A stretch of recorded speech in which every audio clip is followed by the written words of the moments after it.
कि हमारा समाज जो है 14 अप्रैल को जागता है, कहीं मूर्ति ढूंढता है, उसको नहलाता धुलाता है, माला चढ़ाता है, किसी नेताजी को बुलाएगा, चाहे अपने समाज का हो चाहे गैर समाज का हो, बड़ा फंक्शन करता है और उससे लगता है कि बाबा साहेब की जयंती बहुत धूमधाम से मनी। कुछ लोग डीजे पे लगा लेते हैं, नाच गा लेते हैं और एक ही दिन में जो है ये दबा कुचला दलित पद दलित पता नहीं क्या क्या कहते हैं, ये समाज जो है करोड़ों अरबों रुपए जन्मदिन खर्च कर देता है और उस करोड़ों अरबों रुपए का रिजल्ट क्या होता है? जीरो, है ना। 70 साल से यूजीसी जो रेगुलेशन आया है किस लिए आया है? दलित बच्चों पर जो अत्याचार होता है उसको रोकने के लिए आया। आज भी 70 साल बाद हम जो है SC ST एक्ट की तरफ देख रहे हैं। क्या हमने परम पूज्य बाबा साहेब की बात मानी? यूजीसी कानून जो है उसका कुछ लोगों ने विरोध किया, सुप्रीम कोर्ट ने उस पर जो है रोक लगा दी और हम सड़कों पर उतर आए। क्या ये आंदोलन है? नारा लगा रहे हैं, बताइए। शिक्षित बनो, संगठित रहो, संघर्ष करो। बाबा साहेब ने ऐसा कहा था क्या?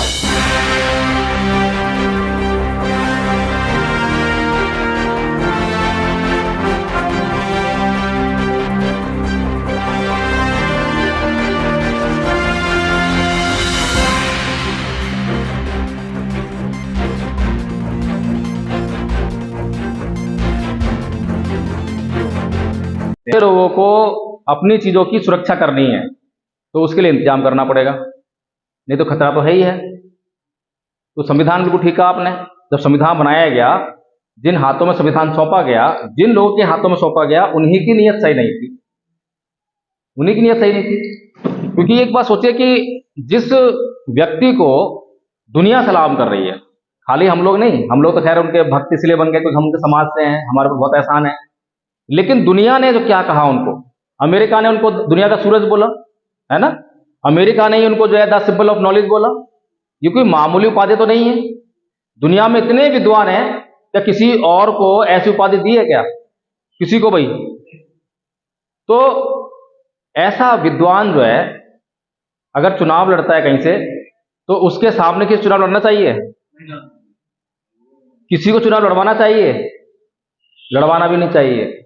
इतना महान आदमी, और ऐसा नहीं है कि आज महान हुआ है, उस समय संविधान बना चुका है, तो ऐसे व्यक्ति का तो सम्मान करना चाहिए था।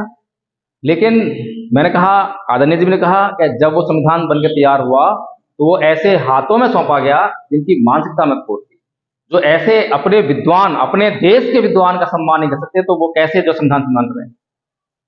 तो कांग्रेस तो थी और उसकी भी बाप निकली है RSS और बीजेपी, है ना। बात तो ठीक है कि हम लोग जो हैं आज बहुत बड़े खतरे में आ गए हैं और आज हमारा सब कुछ खतरे में है। इसके लिए जिम्मेदार कौन है? हम लोग जिम्मेदार हैं। अच्छा चलो, स्वयं जिम्मेदार हैं।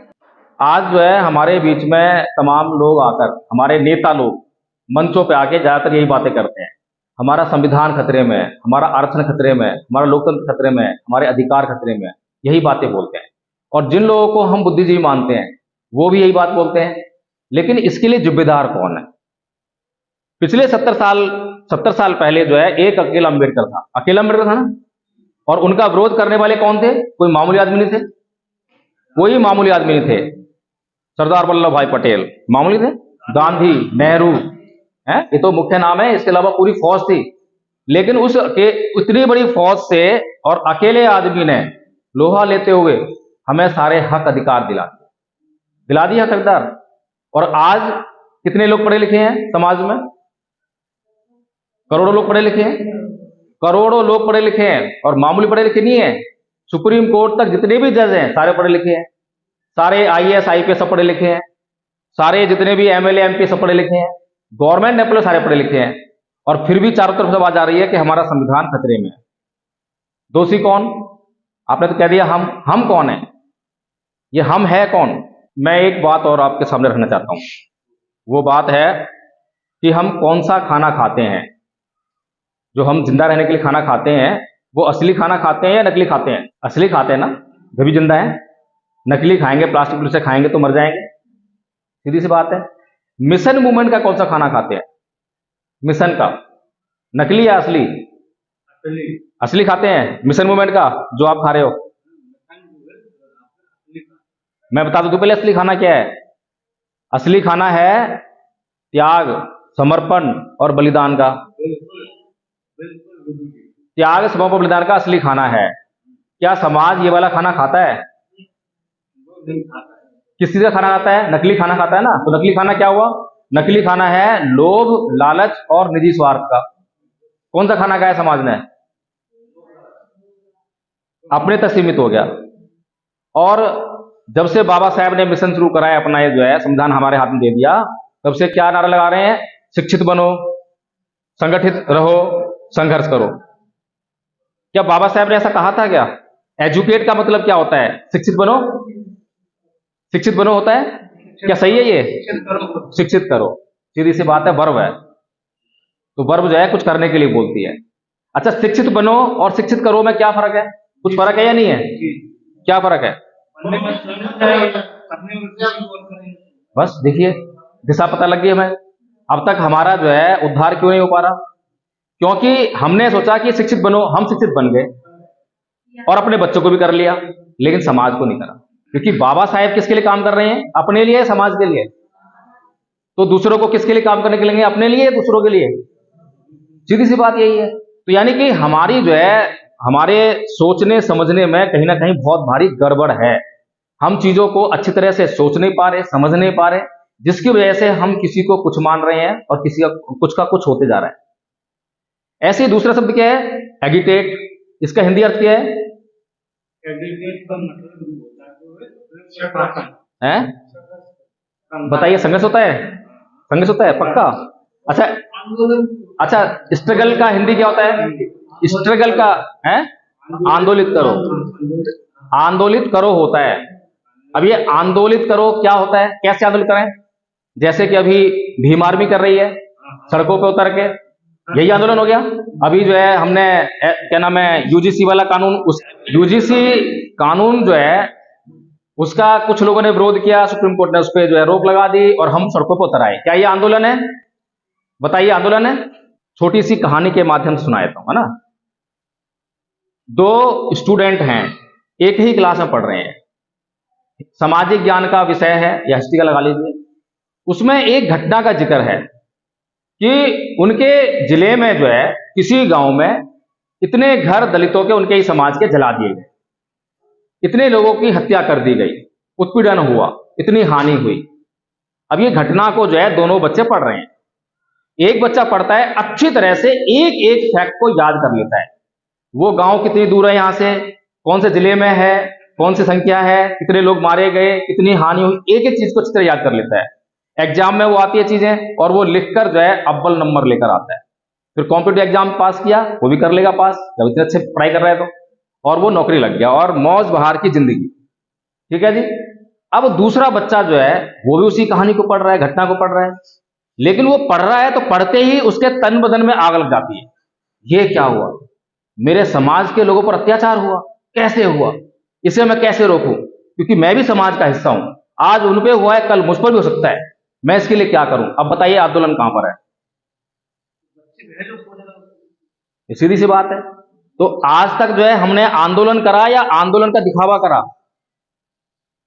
आंदोलन किया या आंदोलन का दिखावा करा? बताइए मुझे। अभी हम आज 70 साल बाद भी यूजीसी जो रेगुलेशन आया है, किस लिए आया है?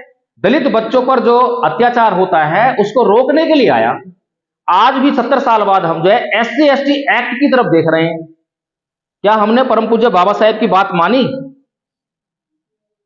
सम्मान तो हम सभी करते हैं, आप भी करते होंगे। कैसे करते हैं सम्मान? अच्छा, फॉलो कैसे करते हैं? क्या फॉलो करना चाहिए? चलिए, सही कहा आपने कि हमारा समाज जो है 14 अप्रैल को जागता है, कहीं मूर्ति ढूंढता है, उसको नहलाता धुलाता है, माला चढ़ाता है, किसी नेताजी को बुलाएगा, चाहे अपने समाज का हो चाहे गैर समाज का हो, बड़ा फंक्शन करता है और उससे लगता है कि बाबा साहेब की जयंती बहुत धूमधाम से मनी। कुछ लोग डीजे पे लगा लेते हैं, नाच गा लेते हैं और एक ही दिन में जो है ये दबा कुचला, दलित पद दलित, पता नहीं क्या क्या कहते हैं, ये समाज जो है करोड़ों अरबों रुपए जो है जन्मदिन खर्च कर देता है। और उस करोड़ों अरबों रुपए का रिजल्ट क्या होता है? रिजल्ट क्या होता है? जीरो, है ना। 70 साल से कितना खर्च कर दिया है। अच्छा, परम पूज्य बाबा साहब डॉक्टर भीमराव अंबेडकर ने 1935 में एक बात कही थी, आप में से किन लोगों को पता है? 1935 में एक बात कही थी कि मैं हिंदू पैदा हुआ, ये मेरे बस की बात नहीं थी, लेकिन मैं हिंदू मरूंगा नहीं। ये सबको पता है आपको? कोई ऐसा तो नहीं सुना? बताओ, क्या हमारे समाज ने बाबा साहेब की वो बात मान ली? तो बाबा साहेब का अपमान कौन कर रहा है और इल्जाम किस पे लगा रहे हैं? भाई भगवान बुद्ध कितनी बढ़िया बात कहते हैं धम्मपद में, नए परिसंग विलोमानी नए परिसंग कथा कथन अतनो व्यवेक्य कथानी कथानी च, कि दूसरे क्या कर रहे हैं क्या नहीं कर रहे हैं ये मत देखो, मैं क्या कर रहा हूं क्या नहीं कर रहा हूं इसको देखो। ये बहुत महत्वपूर्ण है। मेरा सब कुछ बनना और बिगड़ना जो है मेरे कर्म से होना है। दूसरे क्या कर रहे हो तो बाद की बात है, पर मैं अपना काम तो पूरा करूं।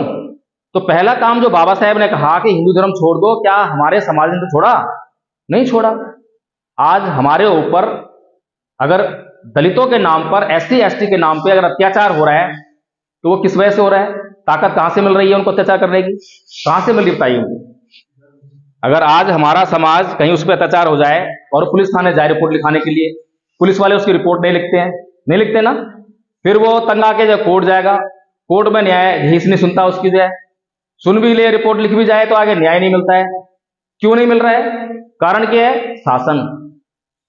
शासन में जो लोग बैठे हैं उनकी वजह से सब कुछ प्रभावित हो रहा है। शासन में जो लोग बैठे हैं वो हमें न्याय नहीं दे रहे हैं, ठीक है, लेकिन शासन में जो लोग बैठे हैं उनको ताकत कहां से आई? शासन में क्या है? एमएलए एमपी, यही तो है। तो एमएलए एमपी कैसे बनते हैं? कहीं और से आके बनते हैं वो? हम ही लोग तो उनको वोट देते हैं। इस देश में वर्तमान सरकार जो है उसका आधार क्या है? धर्म। धर्म उसका आधार है, हिंदू धर्म इधर है। अच्छा, हम लगातार ये बात भी समझते हैं कि वो 3% लोग और हम 85% 90% लोग, ये बात ठीक है। और 3% जो है किस वजह से यहां पर जो है हमारे ऊपर इतना वो कर रहे हैं अत्याचार? कारण क्या है? शासन की वजह से, पावर की वजह से। और पावर कहां से आ रही है? धर्म के रास्ते। अगर यही समाज जो है, बाबा साहेब का समाज, बाबा साहेब का जन्मदिन मनाने वाला समाज, बाबा साहेब की इज्जत करने वाला समाज, अगर हिंदू धर्म छोड़ दे आज की डेट में, तो हिंदू धर्म की क्या स्थिति आएगी इस देश में? क्या स्थिति आएगी? अल्पसंख्यक हो जाएगा, मामला खत्म है, ना रहेगा बांस ना बजेगी बांसुरी है। भाई बाबा साहेब ने कहा कि अत्याचार को सहन करने वाला अत्याचार करने वाले से ज्यादा बड़ा गुनहगार होता है। ये बात ठीक है, बिल्कुल है ना। और भगवान बुद्ध ने क्या कहा? ना ही वेरेन वेरानी समदाचरण अवेरेन च समंती ऐस धमो सनंतनो, कि वैर से कभी वैर शांत नहीं होता, अवैर से ही वैर शांत होता है। किसकी बात सही है? हम तो बुद्धिजीवी हैं, सारे पढ़े लिखे हैं, बात किसकी सही है? कौन गलत कौन सही? नहीं, आप तो बिल्कुल ठीक है। आपको तो गलत कहना जो है अपने सर में थोड़े मारने वाली बात हो जाएगी। बताइए कौन सही है, बाबा साहेब या बुद्ध? वो कह रहे हैं कि बदला लो, जुल्म को सहन करना जुल्म करने वाले से ज्यादा बड़ा गुनहगार है। और बुद्ध कह रहे हैं कि वैर से कभी वैर शांत नहीं होता। कौन सही है दोनों में? कभी सोचा है हमने? है? जय भीम मोदी साहब। कैसी परिस्थितियां बताओ, परिस्थितियां कैसी? परिस्थितियां कैसी?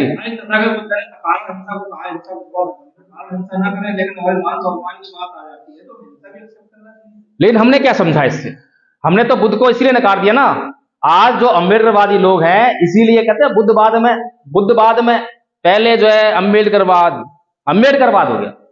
बाबा साहेब लिखते हैं कि इस देश का इतिहास जो है ब्राह्मण संस्कृति बनाम बुद्ध संस्कृति है, और हमने उसका क्या कर दिया? अम्बेडकरवाद बनाम मनुवाद। गड़बड़ झाला हो गया है। जब चीजों को हम समझेंगे नहीं तो चीजों का कुछ ना कुछ होता रहेगा। हमारा आज का जो युवा है इतने बड़े पैमाने पर गुमराह हो रहा है, उसे धर्म पता ही नहीं धर्म क्या होता है। बुद्ध सही है या बाबा साहेब सही है? बाबा साहेब का ये स्टेटमेंट लेके हर एक मंच से जाकर कितनी बारी बात की जाती होगी। जी मैडम को बोले तो जी।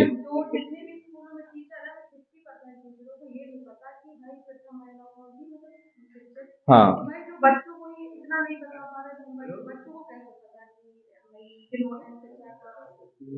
ठीक बात है।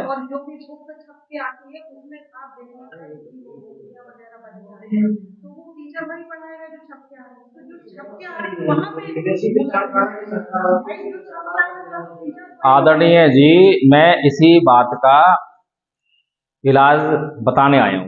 समझ में आए तो मान लेना, ना समझ में आए तो कोई जबरदस्ती नहीं है, ठीक है ना।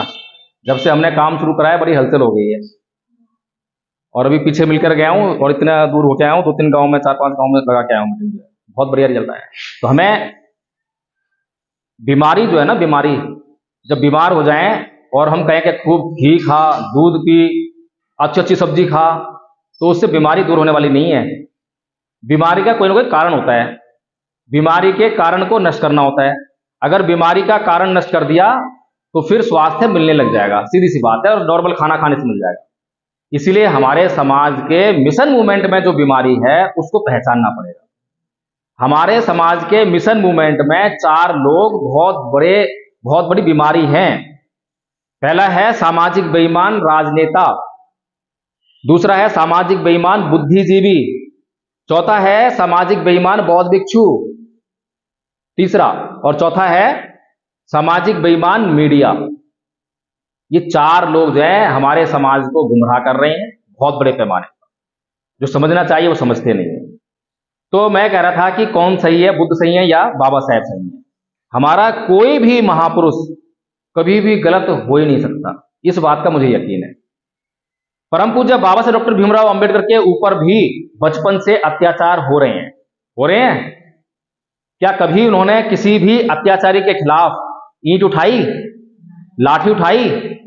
चलो बचपन में कमजोर रहे होंगे, जब मंत्री बन गए, जब ताकत मिल गई, तो क्या किसी के खिलाफ एफआईआर करवाई, किसी से मुआवजे की मांग करी? नहीं करी। क्यों? अभी मैंने आपको आंदोलन का मतलब समझाया था, वो सही मतलब है, और ये जो आज हम आंदोलन कर रहे हैं ये गलत मतलब है। तो बाबा साहेब ने ये समझा, अध्ययन किया, पता लगाया कि बीमारी कहां है, बीमारी की जड़ क्या है। बीमारी की जड़ थी धार्मिक व्यवस्था में। वो ये समझ गए कि मेरे ऊपर एक अध्यापक, एक नाई, एक चपरासी अत्याचार नहीं कर रहा है, मेरे ऊपर जो है पूरी पूरी धार्मिक व्यवस्था अत्याचार कर रही है, और यही धार्मिक व्यवस्था जो है मेरे समाज को अत्याचार कर रही है। इसलिए मुझे इस धार्मिक व्यवस्था से खुद निजात पानी है और अपने समाज को भी छुटकारा दिलाना है। इसलिए उन्होंने क्या निर्णय दिया कि मैं हिंदू पैदा हुआ, ये मेरे बस की बात नहीं थी, मैं हिंदू मरूंगा नहीं। इलाज मिल गया ना, इलाज तो यही है। और हमारे नेता कौन सा इलाज दे रहे हैं? आंदोलन का। अब बताइए, जहां भी अत्याचार होता है, क्या हमारे नेता को पता नहीं है बाबा साहेब ने क्या करा था अत्याचार को खत्म करने के लिए? पता है ना। कहां पर धार्मिक आंदोलन होता है? जिसपे अत्याचार हुआ उसको क्यों नहीं कहते कि भैया देख, बाबा साहेब का अत्याचार हुआ तो बाबा साहेब ने धर्म को लात मारी थी, इसको जो है, और तुम भी इस धर्म को छोड़ के और जो बौद्ध बन जाओ। कहीं पे आंदोलन चलाई है? अरे चलाएंगे जब ये खुद बौद्ध हो। बताओ कौन सा नेता बौद्ध है? कौन सा नेता बौद्ध है? मैंने 2 बात कही, एक नेता और एक बुद्धिजीवी। ये 2 लोग तो बहुत जिम्मेदार हैं, बहुत जिम्मेदार। क्योंकि नेता जो है उसको राजनीति करनी है। अगर नेता हमारा जो है ठीक नहीं होगा तो फिर हमारा जो है उद्धार नहीं बल्कि नुकसान होगा। भगवान बुद्ध की शरण में जब राजा प्रसेनजीत आ जाते हैं, राजा बिम्बसार आ जाते हैं, तो धार्मिक हो जाते हैं, प्रजा का उद्धार होने लगता है, प्रजा पे अत्याचार नहीं होता। फिर प्रजा भी उस राजनीति का, उस लोकतंत्र का अंश ग्रहण करती है, उस राज का ग्रहण करती है, वो भी राज की होगी। ऐसा ही है ना। लेकिन आज जो हमारे एमएलए बन रहे हैं, एमपी बन रहे हैं, क्या वो धार्मिक हैं? वो किस पार्टी से जाते हैं ये ज्यादा महत्वपूर्ण नहीं है, लेकिन क्या वो धार्मिक हैं? क्या मोदी जी धार्मिक हैं? जब मोदी जी धार्मिक नहीं है तो किसी की हत्या करने और करवाने से चूकते नहीं है। गोधरा कांड जैसे कांड हो जाते हैं, मणिपुर जैसे कांड हो जाते हैं, और भी कांड हो सकते हैं, क्योंकि वो धार्मिक व्यक्ति नहीं है। और वो जो धर्म बता रहे हैं वो धर्म है ही नहीं, क्योंकि उनके लिए धर्म के कोई मायने नहीं है। इसलिए जो है हमें ये अच्छी तरह समझ में आना चाहिए। फिर आज जो है आपके सामने एक शगुफा पेश किया जाता है। यही चीज है कि हमारा संविधान खतरे में है, सब कुछ खतरे में है। ये कौन बोलता है? हमारे समाज का नेता और हमारे समाज का बुद्धिजीवी व्यक्ति बोलता है। बुद्धिजीवी किसे कहते हैं हम? बुद्धिजीवी किसे मानते हैं और नेता किसको मानते हैं? पहले नेता बताओ, नेता किसको मानते हो आप? नहीं मालूम नेता किसे मानते हैं? चलो, आपकी ये कॉलोनी है, इसमें एक मेरे जैसा समाज सुधारक आए। सुनिए थोड़ा सा, इस कॉलोनी में मेरे जैसा समाज सुधारक आए और उसको जो है कोई शराबी टकरा जाए, क्या बोलेगा उसको? क्या बोलेगा? हाथ जोड़ेगा ना उसको, क्या है मेरे भाई शराब छोड़ दे, इससे कुछ तेरा बढ़ाने वाला नहीं है, ये तुझे मार देगी, तेरे भी उच्चतन आनत हैं, यही तो बोलेगा। और वो शराबी क्या करेगा, उसको गाली देगा, धुतकारेगा, वो फिर भी उसी का यही कहेगा, छोड़ दे भाई कोई बात नहीं, छोड़ दे, ऐसे बोलेगा, वो समाज सुधार है। और अगले दिन जो एक नेता आता है, उसको भी शराबी टकरा गया, उससे क्या कहेगा, नेता क्या बोलेगा उसको, ये बोल सकता है कि तू शराब छोड़ दे, बल्कि साथ में लेकर आएगा, ले पी और वोट मुझे दियो। अब बताओ हमें जो है कैसा नेता चाहिए। आज के नेता जो हैं मंच पर आकर क्या बोलते हैं, जो सामने लोग बैठे हैं जो उनको पसंद है वही बात करते हैं। उनको अगर गाना सुनना पसंद है ना, उनको लगता है कि मैं यहाँ पे गाना सुनाऊंगा तो बड़े मजा आएगा। कई गायक जो है उन लोगों को टिकट दे दिया मोदी जी ने, है ना, कई गायक, कई फिल्म स्टार को टिकट दे दिया, किस लिए, क्योंकि सामने जो जनता बैठी है उसको यही सुनना पसंद है। कुछ लोगों को शेरो शायरी बड़ी पसंद होती है, पता कुछ नहीं है कि बाबा साहब का मिशन क्या है, बाबा साहब का क्या क्या है, बाबा साहब की एक किताब नहीं पढ़ी होगी, लेकिन शेरो शायरी में इतने माहिर हो गए और समाज उसके पीछे पीछे। ठीक है जी। और कुछ लोग जो है, क्योंकि लोगों को बदला लेने की बड़ी बीमारी से लग गई है, बचपन से यही सीखा है, गाली देना, झगड़ा करना, बदला लेना, इसके बगैर चैन नहीं पड़ता, किसी ने कुछ कह दिया तो दन दन आग लग जाती है। तो ऐसा करने वाले ऐसे लोगों के लिए जो है, कोई आदमी ऐसे करता है, मुझको बताव देता है, और मुझको बताव देते वो समझ जाते हैं, हाँ समझ गए, कल हमें वहां चलना है, पहुंचना है और वहां आग लगानी है, उसको सबक सिखाना है। ऐसे हम नेता बन रहे हैं। फिर नेता बनने के लिए और क्या चाहिए, सोशल मीडिया। अगर आपके पास पैसे हों तो आप दो चार दिन में, 2-4 महीने में नेता हो सकते। आज आपको ग्राउंड पे जरूरत नहीं है, लोगों को समझाने जरूरत नहीं है, लोगों को बाबा साहेब क्या है जरूरत नहीं है। आपको केवल जो है ये दिखाना है कि आप जो है उनके सबसे सच्चे हितैषी हैं। पीछे कुछ भी हो लेकिन सामने जो है कैमरा पे आप जो है नेताजी दिखाई देने चाहिए। चलिए, आज हमारा बुद्धिजीवी आके जो है हमारे सामने क्या बोलता है कि सब कुछ खतरे में है ना। अब फिर क्या बोलता है कि देखो बसपा तो तुम्हारा ये सब बचा नहीं पाएगी, बसपा नहीं बचा पाएगी, ऐसे बोलते हैं ना। तो क्या बोलते हैं, देखो मैं कांग्रेस में जा रहा हूं, मैं कांग्रेस में जाके लड़ूंगा और कांग्रेस बचा लेगी, तो तुम कांग्रेस को वोट दो। अब जो नेताजी हैं उनके फैन फॉलोइंग है, अभी आपने देखा होगा बहुत से लोगों को, कुछ नाम बता दूं मैं, रतनलाल जी हैं, रतनलाल जी को नेता किसने बनाया, उनको जो है इतना बड़ा नाम कैसे मिला, किसने दिया, हमने दिया ना, हमारे समाज ने दिया। उनके वीडियो हमने देखे, उनके वीडियो हमने शेयर करे कि हमारे समाज का प्रोफेसर है, हमारे समाज का प्रोफेसर है। लेकिन वो प्रोफेसर जो है मंच पर आकर क्या बोल रहा है कि देखो बसपा तो जो है आपके हक अधिकार नहीं बचा पाएगी, कांग्रेस जो है बहुत बड़ी पार्टी है और कांग्रेस ही बीजेपी को हरा सकती है। और ये बात आज हमारे समाज समझ में आ रही है, नहीं आ रही है, आ रही है। अब बताइए हमारा समाज जो है बसपा को वोट देगा या फिर कांग्रेस को वोट देगा, नहीं देगा, कांग्रेस को देगा, क्योंकि आपके सामने पहले खतरा दिखाया गया ना, डर दिखाया जाता है, तो वो हमारा दुश्मन है, वो हमारा दुश्मन है। दुश्मन तो ठीक है वो है, लेकिन इस बुद्धिजीवी को जो है, अगर मान लीजिए आज बसपा कमजोर हो गई है, बसपा नहीं कर सकती है, या हमारी कोई भी हमारी पार्टी नहीं कर सकती है जो बाबा साहेब की विचारधारा पर आधारित है, अगर वो नहीं कर पा रही है, इसके लिए जिम्मेदार कौन। 70 साल हमें मिले संविधान से, हमने पिछले 70 साल से संविधान का शोषण करके रख दिया है। इस कदर तक शोषण किया उसका कि आज संविधान हमारे लिए कुछ करने लायक नहीं रह गया है, इसीलिए खतरे में आ गए हम, है ना। तो ये जिम्मेदारी किसकी थी। अगर ये जो लोग हैं, एक नहीं है, ये बड़ी लंबी फेहरिस्त है, जिसको मान्यवर साहब कांसीराम ने चमचा कहा, दलाल कहा, बाबा साहेब भी इसी बात से परेशान थे, उनको स्टूजिज कहते थे। तो ये जो पूना पैक हुआ उसकी वजह से ये लोग आने लगे, ठीक है। तो ये लोग जो है पिछले 70 साल से क्या कर रहे थे। रतनलाल जी कितने साल का उनका संघर्ष है समाज के लिए, बताइए कितने लोग कितने साल से जानते हैं, मुश्किल से 5-7 साल से, मुश्किल से 5 साल से जानते हैं, ठीक है ना। पिछले 70 साल से इसी प्रकार से हमारे समाज के बुद्धिजीवी ने जो है गांव गांव जाके काम नहीं किया। लोगों को अगर आज हमारा मिशन मूवमेंट पता होता तो लोग जो है हिंदू धर्म को तो छोड़ गए होते। अभी तो मैं जाता हूं, लोगों को पता ही नहीं है कि हिंदू धर्म छोड़ने के लिए कभी बाबा साहब ने कहा है। वही बोलते हैं बाबा साहब तो हिंदू थे। बताइए, सोचिए, सबसे बड़ी समस्या ये है। फिर इस समाज का जो बुद्धिजीवी वर्ग है, अगर उसने अपना काम किया होता तो बात ठीक थी, लेकिन बिना काम किए आज हम उसके पीछे जा रहे हैं। रतनलाल हैं, आपका जो है डॉक्टर लक्ष्मण यादव है, रविकांत वर्मा हो गए, हैं, और आपके राजेंद्र पाल गौतम हो गए, उदित राज जी हो गए, है जी।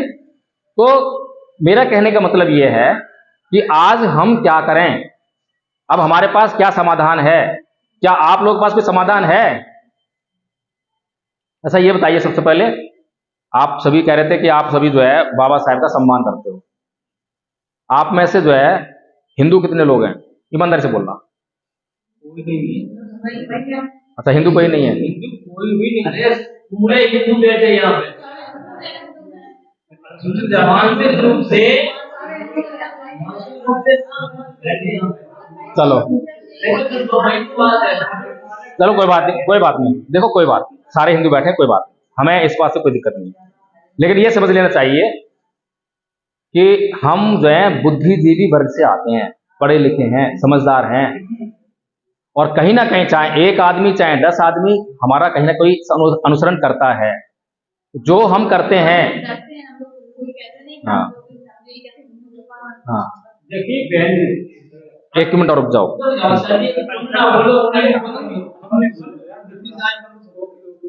हम जो करते हैं उस पर बहुत से लोगों की नजर होती है, इसलिए जो हम कर रहे हैं वो बहुत महत्वपूर्ण है, इसलिए हमारा एक एक कदम जो है बहुत सावधानी से उठाया जाना चाहिए। अभी तक आपको नहीं पता, अभी तक आप हिंदू बने हैं, कोई बात नहीं, लेकिन आज मैं आपको जो है ये समझा देना चाहता हूं कि हिंदू धर्म क्या है और बौद्ध धर्म क्या है। जब आपको ये समझ में आ जाएगा तो मैं ये समझता हूं, क्योंकि बीइंग इंटेलेक्चुअल पर्सन आपको जो है ये डिसीजन लेना चाहिए, you should take this decision. तो एक व्यवस्था है ब्राह्मणी व्यवस्था, एक व्यवस्था है बौद्ध धर्म की व्यवस्था, ठीक है। अब दोनों में अंतर क्या है, एक उदाहरण देके ही समझाऊंगा। ब्राह्मणी व्यवस्था कहती है ईंट का जवाब पत्थर से दो, समझ में आ रही है बात? और ये बात हमें बहुत अच्छी लगती है, आप में से कोई ऐसा नहीं जिसको अच्छी ना लगती हो, सबको अच्छी लगती है। और हम अपने बच्चों को यही बात सिखाते हैं कि किसी से डरियो मत, दबियो मत, खासतौर से आजकल युवा पीढ़ी तो बहुत ज्यादा इसमें लगी हुई है। अब हमारे बच्चे को यह बात समझ में आ गई कि मुझे किसी से डरना नहीं है, कोई एक कहेगा तो मैं 4 कहूंगा। अब उसका एग्जाम था या कहीं बाहर निकला घर से और उसको 2-4 लोग इसी व्यवस्था के मिल गए, उन्होंने कुछ उससे कहा सुनी हो गई, हमारे बच्चे को सहन नहीं था, उसने पलट कर जवाब दे दिया। उनके पास बंदूक थी, गोली मार दी, चाकू था, चाकू मार दिया, उसकी हत्या कर दी। हमारे बच्चे की हत्या के लिए कौन जिम्मेदार है? कौन जिम्मेदार है? संस्कृति, कल्चर, ब्राह्मण संस्कृति, ठीक है। दूसरी संस्कृति क्या कहती है? दूसरी संस्कृति कहती है ना ही वेरेन वेराणी समझ गातनंग अवेरन से संबंधी धनुषनंतनो, वैर से कभी वैर शांत नहीं होता, अवैर से ही वैर शांत होता है। अगर हमने अपने बच्चे को यह समझाया होता कि बेटा कोई कुछ कह दे तो फिर पलट के जवाब मत दियो, पूछ लियो कि अंकल जी जरूर मुझसे कुछ गलती हुई होगी, जब भी आपने जो है मुझे गाली दी है, जब भी मुझ पर गुस्सा करा है, मुझे ये बता दो कि मैंने क्या गलत काम करा है ताकि मैं उसको सही कर लूं। अगर ये भाषा हमने अपने बच्चों को सिखाई होती तो हमारा बच्चा दुनिया भर में कहीं भी घुमाता, कहीं उसकी हत्या होती क्या? तो एक संस्कृति ऐसी है जो हर पल जो है हम पर जो है जुल्म करवा रही है और कर रही है, हम खतरे में आ रहे हैं, हर पल हम पे खतरा मंडरा रहा है। और दूसरी संस्कृति ऐसी है जो हर पल हमारी रक्षा करने में तैयार है। तो कौन संस्कृति हमें अपनानी चाहिए? मैंने पहले कहा था कि हिंदू धर्म को छोड़ने वाला जो है कोई मामूली आदमी नहीं था, और हिंदू धर्म के लिए इससे बड़ा धक्का कुछ नहीं है कि दुनिया के महानतम व्यक्ति ने, दुनिया के सबसे समझदार व्यक्ति ने हिंदू धर्म को छोड़ा है। यह हिंदू धर्म के लिए सबसे बड़ी चुनौती है, अभी तक उस सदमे से उबर नहीं पाया। लेकिन यह समाज बाबा साहेब का बहुत अपमान करता है, बहुत अपमान करता है और करवाता है, यह समाज करता है।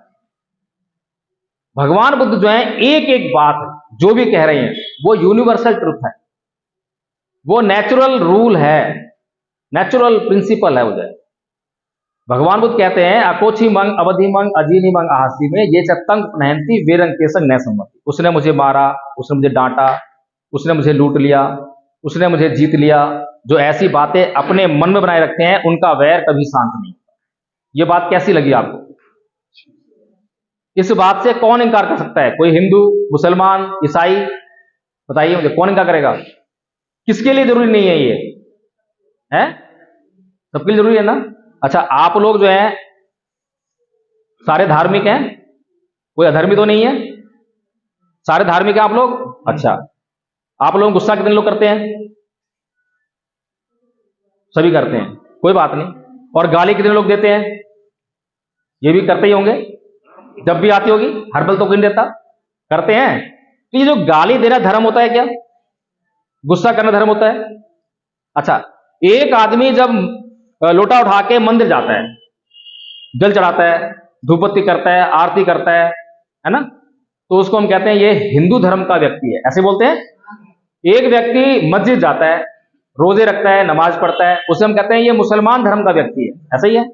अब ये दोनों जो है मंदिर मस्जिद में ही नहीं बैठे रहते, वापस घर पे भी आते हैं, और घर पे आके अपनी बीवी से झगड़ा करते हैं, अपने बच्चों से गाली गलौज करते हैं, अड़ोसी पड़ोस झगड़ा करते हैं, गाली गलौज करते हैं। अब बताइए धर्म की जरूरत कहां थी? मंदिर मस्जिद में है, घर पर। धर्म समझ में आ रहा है? अब तो कोई समस्या नहीं हमारे लिए कि हम क्या हैं? अच्छा, हिंदू धर्म के जो कायदे कानून है, नियम है, रीति रिवाज है, परंपरा है, उसको हिंदुओं के अलावा कोई और मानता है क्या? मुसलमान के जो नियम है, कायदे कानून है, सिद्धांत हैं, उनको मुसलमानों के अलावा कोई और मानता है? ईसाइयों के कोई नहीं मानता, बुद्ध के पूरी दुनिया मानती है। बुद्ध के सिद्धांतों का नाम आने तो जीवन जो है नरक हो जाएगा, क्योंकि कार्ल मार्क्स ने क्या कहा था? धर्म अफीम का नशा है। और बाबा साहेब ने क्या कहा मालूम है आपको? बाबा साहेब ने कहा धर्म नैतिक जीवन का आधार है। बताइए स्टेटमेंट कौन सी अच्छी है? जो कार्ल मार्क्स कह रहा है वो ठीक है, ये जो बाबा साहेब कह रहे हैं वो ठीक है। धर्म नैतिक जीवन का आधार है। उदाहरण देता हूं आपको मैं, हैं जी? अभी हमारे समाज में जो है SC ST एक्ट का बड़ा प्रचार है, बहुत प्रचार है। अब हमारे समाज के किसी व्यक्ति पर जो है ठाकुर साहब ने कुछ अत्याचार कर दिया, गाली गलौज कर दी जाति का नाम लेकर। अब कहां सहन होती है? छोड़ूंगा नहीं, देख लूंगा। और अगले दिन गए थाने में, रिपोर्ट दर्ज, FIR दर्ज हो गई। अब SC ST एक्ट में FIR होती क्या होता है? ठाकुर साहब जेल में। अब जेल में पूरी जिंदगी तो गुजारेंगे नहीं, कभी तो वापस आएंगे। अब वो बाहर छूट के आए और आते सबसे पहले मिठाई की दुकान पे गए, 1 किलो मिठाई का डब्बा लिया, फिर फूल वाली दुकान पे गए, वहां से फूलों का एक बड़ा सुंदर सा हार लिया और लेकर पहुंचे उस आदमी के घर पर जिसने उनके खिलाफ FIR लिखवाई थी। पहले उसको हार पहनाया और उसको मिठाई का डब्बा दिया।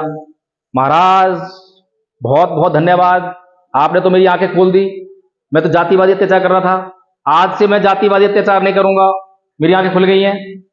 कैसी बात है ये? बढ़िया बात है? बच्चों हाँ ना नहीं आ रही है? ऐसा ही होता है? ऐसा ही होता है?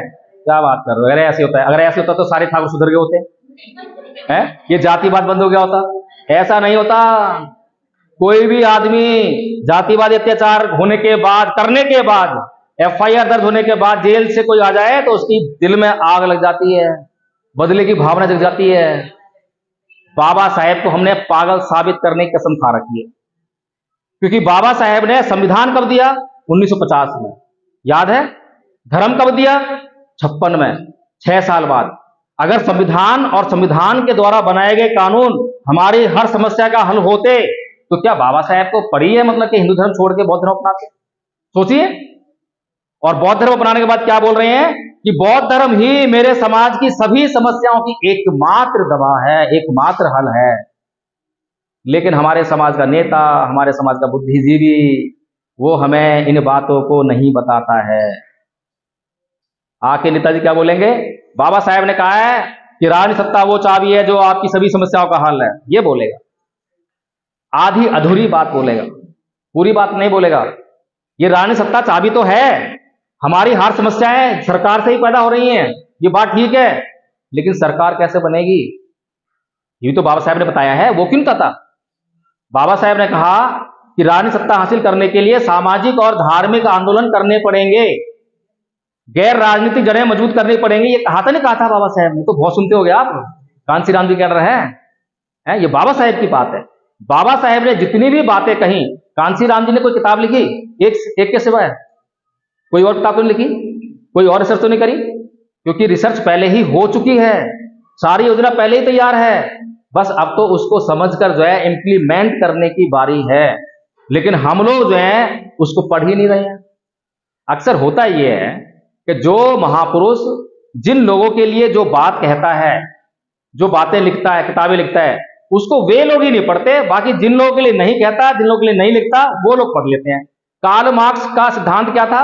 ए दुनिया के गरीबों, तुम संख्या में ज्यादा हो, तुम सारे इकट्ठे हो जाओ, फैक्ट्री में एक तो मालिक होता है, 50, 100, 1000 जो है मजदूर होते हैं, तुम संख्या में ज्यादा हो, एक काम करो, विद्रोह कर दो, मालिक को मार भगाओ और तो इस फैक्ट्री पर कब्जा कर लो और जो उत्पादन होगा उसका लाभ जो है आपस में बांट लो। कितनी अच्छी बात कही। आप किसी मजदूर से पूछो, कार्ल मार्क्स जानते हो? नहीं जानते। उद्धार कहां से होगा?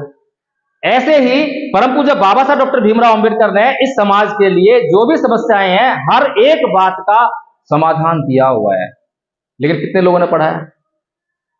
किसी ने पढ़ा? और जो लोग पढ़ने का दावा करते हैं वो तो कांग्रेस से चले, पता नहीं क्या पढ़ा उन्होंने, पता नहीं ऐसा क्या पढ़ लिया उन्हें कांग्रेस दिखाई दे रही है?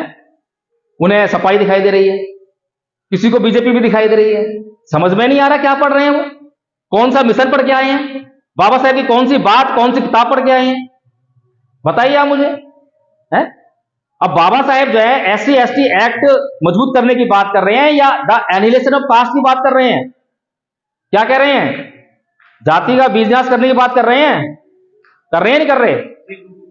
और हम क्या कर रहे हैं? द ग्रेट चमार, द ग्रेट जाटव। अगर मैं द ग्रेट चमार कहूंगा तो ये SC ST OBC जो हजारों जातियों में बटा हुआ है तो हर एक जाति यही कहेगी, चाहेगी ना? किसी को बुरा लगता है क्या? तो ये हम समाज को बांट रहे हैं या जोड़ रहे हैं? बाबा साहेब अगर ये कह रहे हैं कि जाओ ऐ मेरे समाज के लोगों, घरों की दीवारों पर लिख दो कि तुम इस देश के शासक हो, कह रहे हैं ना, इसका मतलब क्या है? बाबा साहब पागल है? पता नहीं है उनको कि ये समाज हजारों जातियों में बटा हुआ है? पता है ना उनको? फिर ये बात कैसे कह सकते हैं? कैसे कह सकते हैं? वो इसलिए कह सकते हैं क्योंकि वो भारत का इतिहास पढ़ते हैं, उसका अध्ययन करते हैं और अध्ययन में पता लगता है कि ये सारा देश जो बौद्ध में था, ये SC ST OBC और ये माइनॉरिटी में रहने वाले लोग सारे बौद्ध थे। ये अगर फिर दोबारा से बौद्ध बन जाएं तो जैसे छोटी मोटी नदी और नाले मिलकर महासमुद्र का निर्माण करते हैं और अपना अस्तित्व खत्म कर देते हैं, ऐसे ही जो है एक दिन इन जातियों का अस्तित्व नष्ट हो जाएगा, बौद्ध बन जाएंगे तो ये महासमुद्र का निर्माण करके सत्ता पा लेंगे। आसान काम है कि नहीं? बाबा साहेब गलत नहीं कहते कभी भी, लेकिन बाबा साहेब को पागल साबित करने का ठेका हमने ले रखा है। बाबा साहेब ने अगर कोई बात गलत कही होती तब भी बात ठीक थी।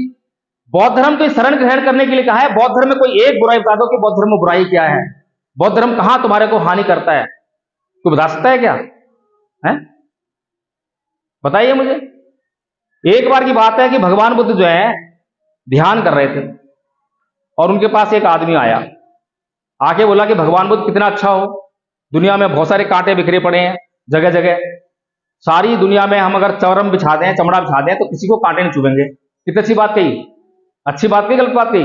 और कितना अच्छा आदमी है जो दुनिया के कल्याण की कामना कर रहा है। यहां तो लोग मंदिर जाते हैं, किसके लिए मांगते हैं? अपने लिए। अरे कोई देने वाला है तो पूरे गांव के लिए, पूरे देश के लिए मांग लो। कोई नहीं मांगता, अपने लिए मांगेंगे। मुसलमान किसके लिए मांगते हैं? अपने लिए। ईसाई किसके लिए मांगते हैं? अपने लिए। ऐसा ही है। और ये सोचने भूल जाते हैं कि अगर कोई देने वाला है तो मैं सारे संसार के लिए मांगू ना, संसार में मैं भी तो रहता हूं, जब सबका भला हो तो मेरे भला हो जाएगा। तो ऐसे ही वो आदमी कितना बढ़िया है जो संसार के कल्याण की कामना कर रहा है, लेकिन भगवान बुद्ध बोलते हैं उससे कि ऐ भले मानुस, कितना अच्छा हो अगर उस चमड़े में से एक टुकड़ा काट ले और 2 जूते बना ले और उन जूतों को पहन के पूरी दुनिया में जहां मर्जी घूमियो तो कहीं कांटा नहीं चुभेगा। कैसी बात है? हैं? अब ये बात का मतलब समझ रहे हैं आप लोग? इस बात का मतलब ये है कि दुनिया जो है दुश्शील प्राणियों से भरी पड़ी है। हर तरफ जहां देखो वहीं गाली गलौज करने वाले लोग हैं, झगड़ा करने वाले लोग हैं। किस किस से माथा मारोगे, किस किस से समझाओगे? हैं? इसीलिए अच्छा हो कि तुम ना गाली देने वाले बन जाओ, कि तुम गाली मत दो, तुम झगड़ा मत करो। अगर तुम ऐसे बन गए तो दुनिया में जहां मर्जी घूम लेना, तुम्हें कहीं खतरा नहीं है। कहीं पर गाली गलौज करने वाले, झगड़ा करने वाले लोग हैं, अगर तुम उनके पास गए और तुम गाली गलौज करने वाले नहीं हो, झगड़ा करने वाले नहीं हो, तो तुम उनको गाली पलटकर गाली नहीं दोगे, पलट झगड़ा नहीं करोगे, तो वो तुम्हारा कभी भी कुछ नहीं बिगाड़ पाएंगे। बिगाड़ पाएंगे? संभावना तो यही है ना। लेकिन अगर कहीं पर गाली देने वाले लोग नहीं है, झगड़ा करने वाले लोग नहीं है और मैं गाली देने वाला हूं, मैं झगड़ा करने वाला हूं, अगर मैं वहां पहुंच गया तो जहां झगड़ा नहीं होना था वहां भी झगड़ा हो जाएगा और झगड़ा होते मेरी जान जोखिम में, खतरा उत्पन्न हो गया। भगवान बुद्ध हर पल एक एक बात, एक एक उनका शब्द जो है इस विश्व के लोगों का कल्याण करने वाला है। लेकिन हमें समझ में नहीं आया धर्म क्या है। तो ये धर्म समझाने वाले लोग नहीं, धर्म समझाने जब आएगा ना, जब समझाने वाले लोग होंगे। एक रियल घटना बताता हूं आपको। रियल घटनाओं से तो हमारा बहुत सारा भरा पड़ा है। मतलब जो है, एक बार की बात है, हम लोग जो है, हम दोनों हस्बैंड वाइफ, नीलम जी और मैं, और एक हमारे दोस्त हैं दिल्ली पुलिस में, वो दोनों हस्बैंड वाइफ हर रोज जो है एक पार्क में जाया करते थे। वो एक्सरसाइज वगैरह की, थोड़ी बहुत जॉगिंग वगैरह की। उसके बाद जो है धम्पति की एक गाथा याद कर रहे थे, ये वाली जो है, अकोची मंगवदी मंगजिनी मंगासी में उपनयंती वेंकटेशन नैसंपति, उनको याद करा दी, अर्थ भी याद करा दिया। अब एक दिन उनकी मैडम का फोन आया कि प्रकाश जी जल्दी घर पे आइए। क्या हुआ? कि 3 दिन से बोलचाल नहीं है। बताइए, हैं? हम लोग उनके घर पे गए, और जैसे ही घर पे गए, वो साहब जो ड्यूटी से आए, और उनके आते जो है मैडम उनके लिए गिलास में पानी लेकर आई। बोलते हैं कि अगर ये लोग घर पे ना आए होते तो ये पानी का गिलास तेरे मुंह पर दे के मारता। मामला बहुत गंभीर था, आसान नहीं था। साहब से मैंने केवल एक छोटी सी बात पूछी, मैं साहब ये बताइए, हम हर रोज एक गाथा याद करते हैं, उस गाथा का मतलब क्या है? इतना पूछना था, और इतना पूछने के बाद उनके चेहरे पे एकदम मुस्कान। पानी जो गिलास में था लिया और पी गए, और सारा गुस्सा खत्म एकदम से, 1 सेकंड में। बताइए, भगवान बुद्ध का धम्म जो दवा है या नहीं है? दवा है या नहीं है? और इस दवा की किसको जरूरत नहीं है? हिंदू को, मुसलमान को, ईसाई को, किसके घर में क्लेश नहीं है? तो इतनी आसान सी बात जो है बाबा साहेब को समझ में आई। बाबा साहेब आपको देना चाह रहे हैं, आपका उद्धार करना चाह रहे हैं। आप पूरा सत्ता मिलेगी नहीं मिलेगी तो बाद की बात है। किसको नहीं पता आपको है?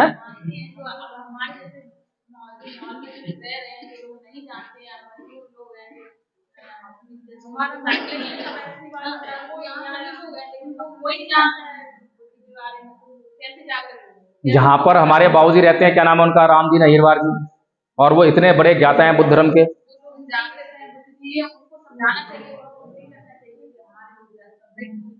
मैंने उनको इतनी मेहनत करते हुए देखा है कि वो, मैं जब पिछली बार आया था उरई में, मैडम भी थी मेरे साथ में, रात को 10 बजे की बात है, शायद 9:30 10 बजे की बात है, हम उरई पहुंचे थे। और क्या नाम है,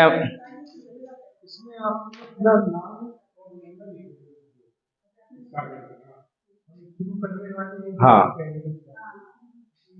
लो करते हैं। हाँ जी ठीक है, अब इसको कर लेंगे बाद में, है ना? सब जानते हैं आपस में, आप तो जानती हो, मैं नहीं जानता आप लोगों को, और ना आप मुझे जानते। हाँ, अब लक्ष्य की बात कर लेते हैं। हमें अपना और समाज का भला करना है। हम लोग स्वार्थी नहीं है, आज तक भले ही स्वार्थी रहे होंगे, लेकिन अब हम जो है अपने केवल निजी स्वार्थों को नहीं देखेंगे, बल्कि सामाजिक हितों को भी देखेंगे। ठीक है? तो हमारा लक्ष्य क्या होना चाहिए? बाबा साहेब ने हमें क्या लक्ष्य दिया है?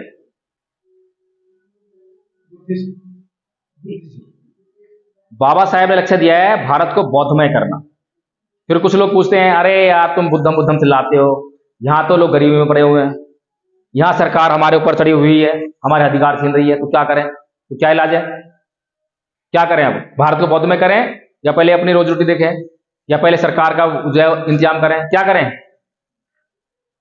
मैं बताता हूं।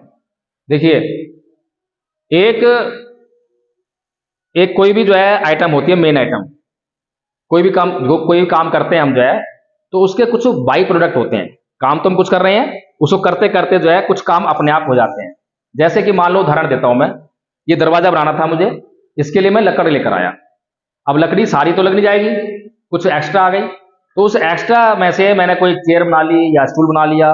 तो जो अलग से जो चीजें बनी है वो क्या है? By product. ठीक है?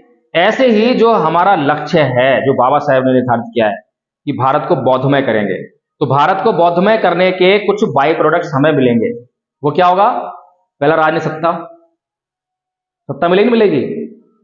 दूसरा, आर्थिक स्वतंत्रता, और तीसरा, सामाजिक जो विद्वेष है उससे मुक्ति। ठीक है जी? आप इतिहास में देखिए, सबसे पहले तो ये देखिए कि जो ब्राह्मणवाद है, जो एक बहुत बुरी व्यवस्था है, उसको नेस्तनाबूद करने का किसने काम किया है? तो केवल और केवल बुद्ध की व्यवस्था है। हिंदू धर्म को, ब्राह्मण व्यवस्था को बिल्कुल जमीन में गाड़ दिया था। यह काम केवल और केवल पूरी दुनिया में बुद्ध के धम्म के द्वारा संभव हुआ। तो हमारे पास आशा आ गई कि हाँ, ये काम संभव है। दूसरा, जब बुद्ध की शरण में राजा आ गए तो सभी लोगों को राज का अंश मिलने लगा। जब बुद्ध की शरण में व्यापारी आ गए तो लोगों को जो है जो शोषण हो रहा था, ब्याज बटेगा जो है वो खत्म हो गया, दान होने लगा। जब बुद्ध की शरण में ब्राह्मण आ गए तो फिर समाज में समानता भी बैठी, भेदभाव खत्म हुआ। ठीक है जी। अब समस्या ये है कि हमने लक्ष्य बना लिया भारत को बौद्ध में करना है। ये लक्ष्य कोई आज नया नहीं बना रहे हैं हम, 56 से लक्ष्य है, 70 साल हो गए हैं, अब तक भारत बुद्धमय क्यों नहीं हुआ? कार्ल मार्क्स जब मरा था तो केवल 14 लोग बताए जाते हैं, 14 लोग थे, 11-12 होंगे, यानी संख्या बहुत कम थी। ठीक है जी। अब बाबा साहेब ने जब धर्म परिवर्तन किया तो कितने लोग थे? क्या लोग थे? लाखों लोग थे। 5-6 लाख तो आते ही हैं। अब ये 14 लोग ज्यादा होते हैं या 5-6 लाख ज्यादा होते हैं? है जी। तो अब तक तो भारत बौद्ध में हो जाना चाहिए था, क्योंकि 5-6 लोगों ने पूरी दुनिया लाल कर रखी है। पूरी दुनिया में कोई देश ऐसा नहीं है जहां पर कार्ल मार्क्स की विचारधारा पर आधारित पार्टी ना हो। भारत में ही कई राज्यों सरकार भी बनी है, तो फिर क्यों नहीं हुआ भारत बुद्ध में?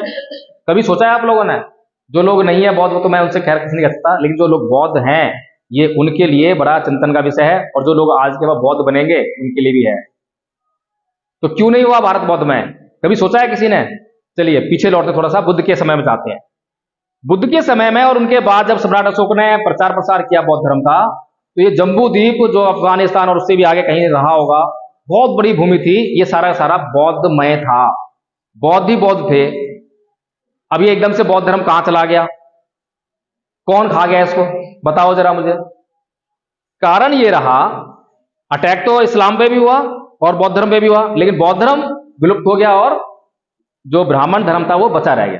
कारण क्या था? कारण ये था कि हर एक ब्राह्मण जो है वेद पाठी होता है, खुद अपने धर्म शास्त्रों का अध्ययन करता है, पहली चीज। दूसरी चीज, हर एक ब्राह्मण जो है गृहस्थ होता है, वो पुजारी भी होता है और गृहस्थ भी होता है। होता है मंदिर में जो है सारा गृहस्थी होते हैं, ठीक है। लेकिन बौद्ध भिक्षु जो है वो ड्रेस में होता है और आसानी से पहचाना गया और कत्लेआम हुआ, और जो बच गए वो छोड़ के भाग गए, इसलिए देश में बौद्ध भिक्षु नहीं रहे। अब देश में तो बौद्ध भिक्षु नहीं रहे, और बौद्ध भिक्षु नहीं रहे तो बुद्ध का धम्म कहां रहेगा, कैसे रहेगा? क्योंकि जो उपासक लोग जो कहते थे, जिनको बौद्ध कह रहे हैं, वो बौद्ध धर्म के नाम पर कुछ नहीं जानते थे। ये जितने भी आपको चैंटिंग वेंटिंग जो है कुछ नहीं आती थी।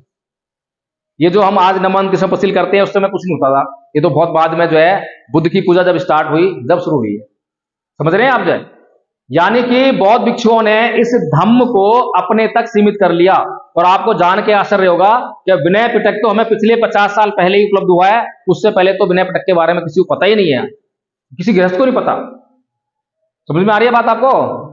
तो इसका मतलब यह हुआ कि हमें खुद धम्म का अध्ययन करना पड़ेगा। अब धम्म का अध्ययन कैसे करें? अब भंते जी आते हैं, 1 घंटा देशना दी, 2 घंटा देशना दी, अब मैं आपसे पूछ लूं बताओ क्या बताया है, कुछ बता पाओगे? नहीं बता पाओगे।